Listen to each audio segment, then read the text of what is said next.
आता ऐका, कुणबी सर्टिफिकेटच्या द्वारे तुम्ही ओबीसी मध्ये आलाय. आता आमच्यातले क्वालिफाईड आम्ही 11 पोरं सुचवतो. ऐका ओ, आता पहिल्यांदा 11 विवाह आपल्यामध्ये करूया की. आता तुम्ही आमच्यात आलाय की नाही? 11 विवाह केले पाहिजेत का नाही केले पाहिजे? आता काय जात पात राहिलं का? आता सगळे सोयरे राहिले का? आता पाटील 96 कुळी क्षत्रिय काय राहिलं का? आता पहिल्यांदा 11 विवाह जाहीर करा. आमच्याकडे 11 पोरं आहेत बरं का. हे का बोलतोय? एनडी पाटील बोलले होते, एनडी पाटील, स्वर्गीय एनडी पाटील, लग्न ठरवायची वेळ आली की 96 कुळी क्षत्रिय आणि गावच्या सरपंच पदाची निवडणूक आली की आम्ही ओबीसी, आम्ही मागासवर्गीय.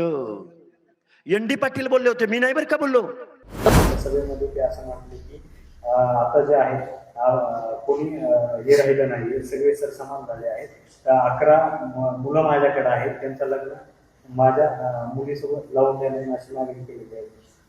नाही, मला वाटतं हाकेने काय मॅरेज ब्युरो सुरू केला काय माहिती. असं काही वादग्रस्त वक्तव्य करण्यापेक्षा त्यांनी अगोदर आत्मपरीक्षण करावा, अभ्यास करावा.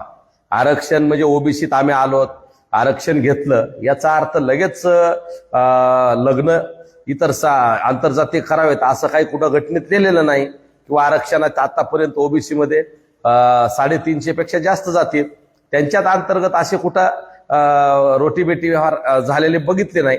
आणि ते बाकी समाजात होत असेल तर आम्ही तयार होऊ ना. पण उगाच मराठा द्वेषाने पछाडून हाकेंनी असं जाणून बुजून मराठा समाजाला आता आरक्षण मिळालंय, ओबीसीतलं मिळालंय, मनोजदादांच्या लढ्यामुळे मिळालंय म्हणून थोडस उगाच जफाट स्वतःचा न करता किंवा उगाच कुत्सित भावनेने असले काही वादग्रस्त प्रश्न निर्माण करून समाजात दुही निर्माण करण्यापेक्षा त्यांनी चांगलं काम करावं, हा त्यांचा सल्ला आहे त्यांना. नेमकं का हे सुद्धा म्हणाले की मराठा समाजाने तर मुख्यमंत्र्यांना वेटेजवर धरून घेतलेलं आहे. ओबीसी सुद्धा 60% ताकदीने मुंबईला धडकणार नाही. तुम्हाला सरकारकडून काय घ्यायचंय काय नाही आमचा विरोध नाही. आम्ही कधीही ओबीसी बांधवाला काही मिळत असताना किंवा इतर 18 पगड जातीतल्या कुठल्याही समाजाला काही मिळत असताना मराठा समाजाने कधीच विरोध केला नाही, करणार नाहीत. मनोजदादाने सुद्धा विरोध केला नाही, करणार नाहीत. तुम्हाला जे सरकारकडून मिळवायचं ते घ्या, आमचं काही म्हणणं नाही. फक्त मराठा समाजाची ही आरक्षणाची लढाई आहे. ती ओबीसीतल्या 50%च्या आतलं जे आमचं हक्काचं आरक्षण आहे त्या आरक्षणाची लढाई आहे. आणि 1994ला शरद पवारांनी जे आरक्षण मराठ्यासहित सगळ्या जातींना होतं ते फक्त या ओबीसीतल्या या ठराविक जातींना दिलंय. त्याच्यामुळे जे आमचं आरक्षण आम्हाला मिळावं यासाठीचा आमचा लढाई नसता. आमचा कुठल्या ओबीसीच्या नेत्याला विरोध नाही, कुठल्या ओबीसीच्या जातीला विरोध नाही किंवा ओबीसीतल्या कुठल्या घटकाला विरोध नाही, हे त्यांनी समजून घ्यावं. मात्र दुसरीकडे पाहायला गेलं तर काल मोहम्मद वाघमारे असतील किंवा लक्ष्मण आठवले व म्हणतात की मनोज जरांगेंची लढाई आता आरक्षणाची नसून राजकीय अस्तित्वाची आहे किंवा जातीवादाची आहे. नाही, जातीवादाची नाही, राजकारणाची नाही. मनोजदादाची किंवा मराठा समाजाची लढाई ही गोरगरीब मराठ्यांच्या आरक्षणासाठी. आज 1-1, 2-2 मार्कावरून पोरं हुकतायत, शिक्षण काहीला घेता येत नाही शिष्यवृत्ती नसल्यामुळं. आणि या सगळ्यामुळं सामाजिक आणि शैक्षणिक दृष्ट्या आम्हाला आरक्षण पाहिजे. कदाचित राजकारणात थोडंसं जर ओबीसी नेते समोर आले असते किंवा मराठा आणि ओबीसी समाजात जर चर्चा झाली असती तर राजकारणातल्या आरक्षणापासून कदाचित मराठा मागेही राहिला असता किंवा राहू शकतो, चर्चेतून काही होईल. परंतु आमचा लढा हा राजकारणासाठी नाही, राजकारणातल्या आरक्षणासाठी नाही. मूळ लढा हा शिक्षणासाठी आहे आणि नोकरीतल्या आरक्षणासाठी. ह्या 2 ठिकाणी मराठा समाजाची प्रचंड पिळवणूक होते. 1-1, 2-2 मार्कावरून मुलं नोकरीला लागायचे हुकतायत. राखीव जागा नसल्यामुळं काही समाजाला योग्य प्रतिनिधित्व मिळत नाही. ओबीसी मध्ये आम्ही असून सुद्धा आमच्या हैदराबाद गॅजेटच्या नोंदी असतील, देवस्थानच्या नोंदी असतील, सगळ्या क्षेत्रातल्या वेगवेगळ्या जे दस्तावेज त्या सगळ्यातल्या नोंदी असताना सुद्धा गेल्या स्वातंत्र्यानंतर अजूनही आम्हाला आरक्षण मिळालं नाही. आम्ही पूर्वी निजामाच्या राजवटीत होतो त्यावेळेस आम्हाला ओबीसीतलं आरक्षण होतं. आताही तेलंगणात ओबीसीचं आरक्षण तिथल्या मराठ्यांना भेटतंय, कर्नाटकात भेटतंय आणि आंध्रात भेटतंय. म्हणून आम्हाला महाराष्ट्रात सुद्धा आम्ही कुणबी म्हणून आमच्या नोंदी आहेत. 58 लाख नोंदी आतापर्यंत निघल्यात. त्याच्यानंतर गॅझेटमध्ये सातारा गॅझेट असेल, हैदराबाद गॅझेट असेल किंवा बॉम्बे गॅझेट, या सगळ्या गॅझेटमध्ये मराठा कुणबी एक असल्याचे अनेक पुरावे आहेत. म्हणून आम्हाला ओबीसी म्हणून कुणबी म्हणून आरक्षण पाहिजे ही आमची मागणी. ओबीसी नेते म्हणतात की आरक्षण टिकणार नाही आणि दुसरीकडे तर सभावर सभा घेत राहतात, महाराष्ट्र जागृत करू राहिले. नेमके प्रकार काय चालू आहे? नाही, आता ह्या GR बद्दल अनेक लोकांचे संभ्रम आहेत. तर मला काय म्हणायचंय, टिकणार नाही म्हणतात ना, हाके असतील किंवा भुजबळ असतील, तर ठीक आहे ना, टिकणार नाही तर मग एवढा जळफाट का करता, एवढे रस्त्या आदळापट का करता, एवढं मराठा समाजाच्या विरोधात असंतोष निर्माण होईल असं भुजबळच काय म्हणतायत, किंवा हाकेची भाषा घसरली, कमरेखालची भाषा त्यांच्या तोंडात यायली आणि रात्रंदिवस इकडं फिरतायत की आपलं आरक्षण गेलं गेलं, हे कशामुळे म्हणतायत? मग जर तो GR टिकणार नसेल तर त्यांनी शांत राहिलं पाहिजे ना. मराठा ओबीसी वाद का लावावा, का मग मराठ्यांच्या बाबतीत असे चुकीचे आणि वादग्रस्त विधाने करावेत? हाके असतील, वाघमारे असतील किंवा भुजबळ असतील, यांना सगळ्याला माहिती आहे मराठे पहिले ओबीसीत होते आहेत, परंतु जाणून बुजून आता ते आमच्या हक्काचा आम्हाला सरकारकडनं या GRच्या माध्यमातून मिळण्यासारखी परिस्थिती असताना या GRला कोर्टातही ते विरोध करतायत आणि रस्त्यावरही विरोध करतायत. यावरून तो GR टिकणार आहे असं वाटतंय आणि मनोजदादाला सरकारने शब्द दिलाय, जरी या GR मध्ये काही दुरुस्त्या करायच्या असतील तर किंवा आणखी काही समाजाला फायदा होण्यासाठी यात काही बदल करायचे असतील तर ते नक्की केले जातील असं सरकारने शब्द दिलाय.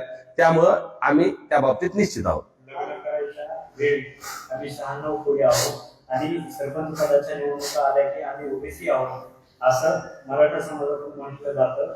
आणि हाकेने असं म्हटलं आहे की आता मराठा समाजाला जात चोरीचे डोहाळे लागले आहे.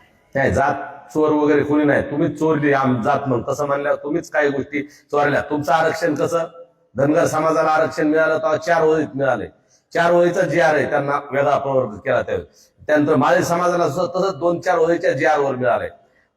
त्यानंतर तेली समाजालाही तसंच मिळाले. अनेक जाती त्यांना या अशा GR प्रमाणे मिळाले. पण आम्ही कधी म्हणलो नाही आम्ही चोरी केली, यांनी काय केलं. तसं आमचा ओबीसी बांधवावर कुठला आक्षेप पण नाही. परंतु ओबीसीचे नेते असलेले हाके असतील, स्वयंघोषित नेते आहेत ते, हाके असतील, वाघमारे असतील, हे जाणून बुजून मराठा ओबीसी वाद लावून त्यांचा राजकीय स्वार्थ साधण्यासाठी ते असं बोलतायत. त्याच्यामुळे त्यांच्या विधानाला आम्ही फार गंभीर घेत नाहीत. परंतु जर त्यांनी सगळा मराठा समाज म्हणून आमच्यावर कुणावर टीका करायची त्यांनी करू द्या, लोकशाही मार्गाने करावं, आम्ही स्वीकारू. परंतु मराठा समाजाच्या बाबतीत खालच्या पातळीला जाऊन बोललं तर जशास तसं उत्तर देऊ, किंवा मग वेळ प्रसंगी याला रस्त्यावर सुद्धा मुद्द्यावरून गुद्द्यावर आल्याशिवाय आम्ही राहणार नाही. आणि यांना वेळ प्रसंगी जर मराठा समाजाच्या बाबतीत पुन्हा खालच्या पातळी इथून पुढे बोलले तर त्यांना ठोकून काढल्याशिवाय सुद्धा आम्ही राहणार नाही, एवढं त्यांनी समजून घ्यावं. आपण जर बघितलं तर हाके ओबीसी साठी बोलतात, तुम्हाला काय वाटतं की राजकारण करतात का समाजकारण करतात?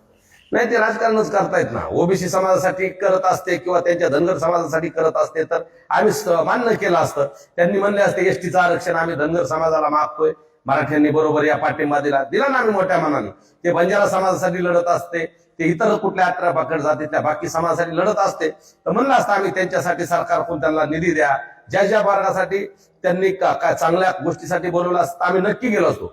परंतु ते मुद्दाम मराठ्याला ओबीसीत येऊ द्यायचं नाही. मराठा समाजाला आरक्षण मिळायला लागलं की मग 50% वरचं असो किंवा 50% बाहेरचं आतलं आरक्षण असो, कोणतं आरक्षणाचा विषय आला, मराठा समाजाला सरकारकडून काही मिळालं की हे 2-4 जण जाणून बुजून लगेच मराठा आणि ओबीसीचा वाद पेटवतात, ओबीसीवर अन्याय झाल्याचं असं बोलतात आणि जाणून बुजून त्यांचा राजकीय स्वार्थ साधण्यासाठी आणि त्यांच्यात एक अंतर्गत स्पर्धा आहे. ओबीसीचा मेन नेता कोण, त्यांना प्रत्येकाला ओबीसीचा मसिहा होण्याचं स्वप्न पडलेले, तर त्यांना त्याचे डोहाळे लागलेत. म्हणून ते मराठा समाजावर प्रत्येक जण खालच्या पातळीवर बोलायचा प्रयत्न करतायत. परंतु माझी आपल्या माध्यमातून पुन्हा एकदा त्यांना विनंती आहे आणि ओबीसी बांधवांनाही सांगणं की या नेत्याला समजून सांगा, आम्ही कधीही ओबीसी समाज किंवा ओबीसी बांधव सर्वसामान्य ओबीसीच्या कुठल्या जातीबद्दल बोलत नाहीत, पण हे जाणून बुजून मराठा समाजाबद्दल बोलतायत. मग असंच बोलले तर शेवटी मग भांडण वाढणार आणि त्यांना जशास तसं उत्तर देणार, वेळ प्रसंगी मग मारामाऱ्या होतील, काय व्हायचं ते होईल. पण आमचा लोकशाहीवर विश्वास आहे म्हणून आम्ही सध्या शांततेचं लढाई लढतोय, शांततेच्या मार्गाने आमचा लढा सुरू आहे. पण जर हे असंच मराठा समाजावर खालच्या पातळीवर बोलत राहिले तर मग मात्र रस्त्यावर सुद्धा टोकाचा संघर्ष होऊ शकतो. मंत्री पंकजा मुंडे यांनी म्हटलेलं आहे की जाणून मोदी पुरवल्या जातात आणि तुझ्या मोदी भूगोल मध्ये दिले जातात, खपून द्यायचं जाणार नाही, तात्काळ त्याची चौकशी झाली पाहिजे. करा ना चौकशी. आम्ही जर चुकीच्या नोंदी असतील तर चौकशी करा. पण ताईला आम्हाला विनंती सांगायची, त्या या जिल्ह्याच्या माझे पालकमंत्री त्या जिल्ह्यातल्या आहेत, थोडं ताईंनी मन मोठं ठेवावं. मराठी ओबीसीत आलेलेच आहेत, थोडंफार राहिलेत तर त्याच्या बाबतीत त्यांनी विरोध करू नये. आम्ही मागवी त्यांचा प्रश्न ऐकला की ओबीसी कुणबीचे बोगस दाखले देत आहेत म्हणून. ताई सरकार तुमचं आहे, चौकशी करा, जे बोगस असतील ते तुम्ही रद्द करा, परंतु असं एकही बोगस प्रमाणपत्र कुणी अधिकारी देणार नाही आणि आमचा माणूस सुद्धा घेणार नाही. कारण चुकीचं कुणी काही केलं तर त्याच्यावर लगेच कारवाई होते. हा जमाना सगळा सोशल मीडियाचा, इंटरनेटचा आहे, त्यामुळे काही चुकीचं नाही. त्यामुळे ताईंनी जरा थोडं मराठाच्या समाजाच्या बाबतीत वेळोवेळी थोडीशी वेगळी भूमिका घेतायत, तर त्यांनी त्या भूमिकेत बदल करावा आणि मराठा समाजाला ओबीसीतलं आरक्षण मिळत असताना विरोध करू नये, हे आमची एक त्या जिल्ह्याच्या भगिनीत म्हणून त्यांना विनंती आहे. लातूरमध्ये ओबीसी तरुणांनी आत्महत्या केली, त्या ठिकाणी भेट दिली आणि त्यांनी असं म्हटलं आहे की मराठा समाजाला स्वतंत्र आरक्षण द्या आणि मराठा समाजासाठी जो काढल्यानंतर जे आहे तो रद्द करा अशी मागणी केली. नाही, मला एक सांगा, संविधानिक पदावर बसलेल्या, मंत्री पदावर बसलेल्या माणसाने एखाद्या समाजाचं एक आपलं ममत्व दाखवायचं, दुसऱ्या समाजावर टीका करायची, हे कुठं लोकशाहीत शोभतं का? लोकशाहीत आहे का? जे शपथ घेतली, माझ्याकडे आता त्यांची शपथ घेतल्या एक जणांनी पाठवले, त्यांनी ती शपथ घेतली ना संविधानाची, परंतु त्या शपथेचा भंग करतायत.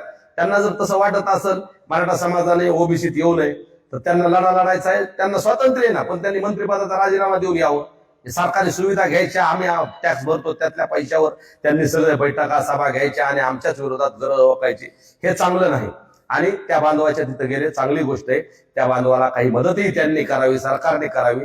त्या बांधवाच्या प्रती आमच्या संवेदना आहेत. असे कृत्य मराठा असेल, ओबीसी असेल, कुठल्याही जातीतल्या बांधवाने आत्महत्या करू नयेत, हे आमचं आव्हान आहे. आणि त्या कुटुंबाच्या दुःखात आम्ही सहभागी, त्या बांधवाला आम्ही भावपूर्ण श्रद्धांजली सुद्धा अर्पण करतो. परंतु भुजबळ साहेबांनी एखाद्या मराठा समाजाच्या सुद्धा अनेक आत्महत्या झाल्यात, 500-600 आत्महत्या झाल्यात. ते जर जातीवादी नाही म्हणतात, स्वतः सेक्युलर समजतात ना, एखाद्या तरी मराठीच्या घरी गेवल्यातल्या तरी जायला पाहिजे होतं. महाराष्ट्रात अनेक ठिकाणी आत्महत्या झाल्यात, एखाद्या तरी मराठीच्या घरी आत्महत्या झालेल्या कुटुंबाला भेट दिली असती तर आम्ही ते खरंच सेक्युलर आहेत, मराठा विरोधी नाहीत असं समजलं असतं. परंतु ते त्या बांधवाच्या तिथं गेले, त्याचा आम्हाला राग नाही, उलट त्यांनी त्यांना मदत करावी ह्या भावना व्यक्त करून त्यांनी मराठ्यांच्या बाबतीत त्यांचा हा द्वेष आहे लगेच सिद्ध होतोय. ते एकाही मराठा कुटुंबाच्या घरी गेले नाही ज्या वेळेस आत्महत्या झाल्या त्यावेळेस, त्यामुळे तेही त्यांनी थोडासा बदल करावा, जावा घरी. तुम्ही कॅवेट दाखल केलेला आहे, याला चॅलेंज करण्यासाठी ओबीसी नेते आता कोर्टात जाणार म्हणजे सगळ्या मुद्द्यांमध्ये आहे. तर तुम्ही हे दुसरीकडे म्हणताय की आम्ही ते त्यांचा जी आर किंवा त्यांना जे आरक्षण दिले ते कोर्टात चॅलेंज केलं, त्या संदर्भात तुम्ही काही पाऊल उचलणार आहात? नक्की. 1994चा जी आर आहे ना, 23 मार्चचा, त्याच्याला आम्ही चॅलेंज करू ना. त्यावेळेस मी जी आर काढूनच आरक्षण दिलं. आता जसं आम्हाला जी आर काढूनच नोंदीच्या आधारावर देणार आहेत ना, गॅजेटच्या नोंदीनुसार, तसं त्यांना सुद्धा त्यावेळेस दिलंय ना. त्यावेळेस सगळ्या जाती धर्माला तसंच 2 बऱ्याच जाती आहेत, आमच्याकडे सगळा डाटा आहे त्याचा. 1-1, 2-2 वरीचे 4 वरीचे जी आर आहेत, त्या जी आर वर आरक्षण दिलंय. फक्त आम्ही कुणी कोर्टात गेलो नाही, त्याच्यामुळे ते टिकलंय आणि आम्हाला जायची इच्छाही नाही. पण मराठा समाजाला काही मिळत असताना प्रत्येक गोष्टीत हे रस्त्यावर लढाई विरोधात मराठ्याच्या जात असतील किंवा कोर्टातही मराठ्याचं आरक्षण रद्द करायसाठी जात असतील, तर नाविलाजाने आम्हाला तो जी आरला चॅलेंज करावं लागेल किंवा सर्वसामान्य ओबीसीच्या अन्नात माती नाही कालवायची. आम्हाला अजूनही विनंती आमची सर्वसामान्य ओबीसी बांधवांना, या तुमच्या नेत्यांना समजून सांगा, आम्हाला ओबीसी समाजाचं कुठलंही आरक्षण चॅलेंज करायचं नाही, हे मनोजदादांनी सुद्धा सांगितलंय. पण नाविलाज असतो, जर मराठा समाजाच्या प्रत्येक चांगल्या निर्णयात तुम्ही आडवं येणार असाल तर मग आम्हाला सुद्धा आडव्यात शिरावं लागेल आणि नक्की त्याची तयारी आमची सुरू आहे.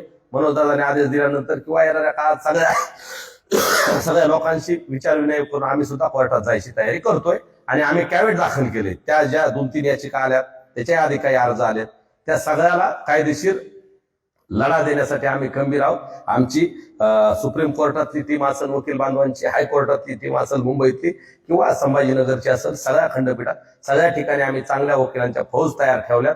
आमचे सगळे बांधव तिथं लढण्यासाठी तयार आहेत आणि आम्ही आता रस्त्यावरची आणि न्यायालयीन दोन्ही लढाई लढून मराठा समाजाच्या शेवटच्या माणसाला आरक्षण मिळालं पाहिजे यासाठीचा लढा आमचा कायम ठेवू. आपण एकीकडे बघितलं तर पाटलांच्या आंदोलनात जे लोक, जे आमदार खासदार असतील ते सर्व आले होते, बीड जिल्ह्यात त्याच ठिकाणी सभा घेतात.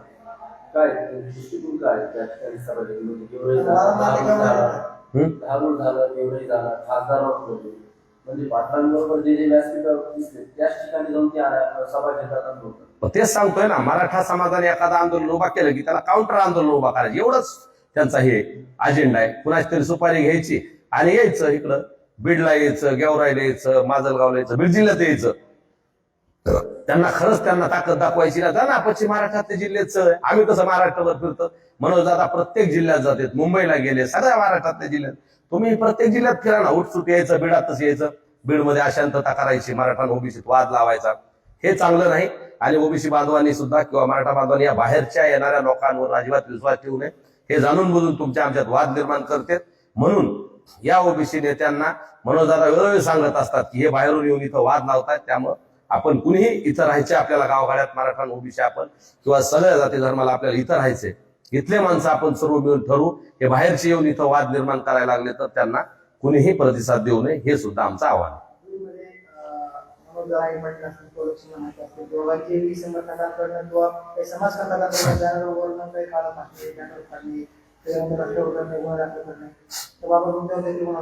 हो, त्या पोखरीला बॅनर फाडलं मनोजदादा आणि शिवाजी महाराजांचं, त्याच्या आरोपी पोलिसाला अजून पकडणं होत नाही. पोलीस अधीक्षक जरी काम चांगलं करीत असले, खालची यंत्रणा अजूनही तशीच आहे ढापळलेली, ते अजिबात आरोपी पकडतच नाहीत. या असो किंवा अनेक प्रकरण असतात, ते आरोपी पकडत नाहीत. त्याच्यामुळे आरोपीचे आता गुन्हे करण्याकडे एक वाढलेली कल वाढलाय. कालच इथे एका ह्याला 30-35 लोकांनी 2 गाड्यातून एका बांधवाला उचलून नेलं, इथून अपहरण केलं. एसपी साहेबाला आम्ही बोललो, एसपी साहेब आहेत, जातीन लक्ष देत आहेत, पण खालची यंत्रणा अजूनही मानावं तशी ऍक्टिव्ह झालेली नाही. खालची पोलीस यंत्रणा थोडीशी अजून कमजोर आहे, किंवा ते कशात मजगूल आहे तर काय माहित नाही, परंतु कायदा सुव्यवस्था सांभाळण्यात खालची यंत्रणा अजूनही सपशेल ठरलेली. म्हणून मला सांगायचंय की कुणीही बॅनर फाडू नयेत. आमच्याही लोकांना सांगतो आणि ओबीसी बांधवांना आहे, आपण वैचारिक लढाई लढू एकमेकाच्या विरोधातली असली तरी. आपला सगळ्याचा लढा सरकार विरोधात आहे आणि प्रशासनाविरोधात आहे. त्याच्यामुळे आपण आपसात भांडणं करण्यापेक्षा आम्ही तुमचे बॅनर फाडायचे, तुम्ही आमचे बॅनर फाडायचे, हे जे चाललंय ना, हे करू नये. निकोप स्वच्छ स्पर्धा असली पाहिजे. आम्ही 4 बॅनर लावले, तुम्ही 8 बॅनर लावा, अशा पद्धतीने आपण काम करू.